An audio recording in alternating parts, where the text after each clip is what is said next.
क्या पाकिस्तान में बलूच विद्रोहियों ने आज़ादी की आखिरी जंग छेड़ दी है? ये सवाल इसलिए क्योंकि मशकेल में पाकिस्तानी सेना की फायरिंग के बाद में बलूचिस्तान में हालात बेकाबू हो गए हैं। बलूच नेता अज़दुल्लाह बलूच ने सेना को खुली चेतावनी दे दी है कि पाकिस्तान बलूचिस्तान पर कब्जे का ख्वाब देखना बंद करे।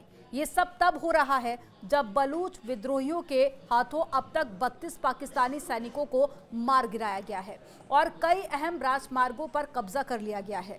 पाकिस्तान के बलूचिस्तान में हालात तेजी के साथ में खराब होते जा रहे हैं।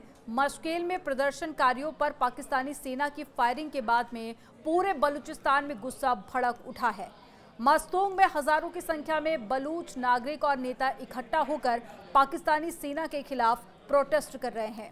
बलूचिस्तान नेशनल पार्टी के अध्यक्ष और बलूचिस्तान विधानसभा के सदस्य अज़दुल्लाह बलूच ने इस प्रदर्शन के दौरान पाकिस्तानी सेना और सरकार को सीधी चेतावनी दे दी है।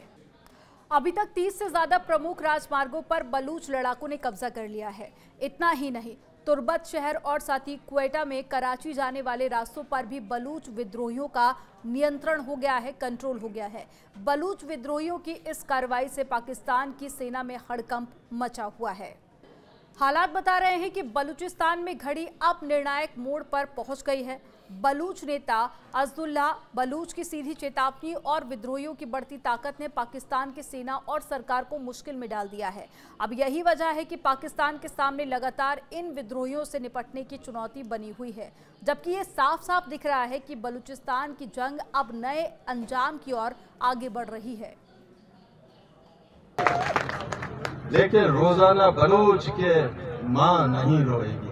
अभी आपके रोने का टाइम आया है।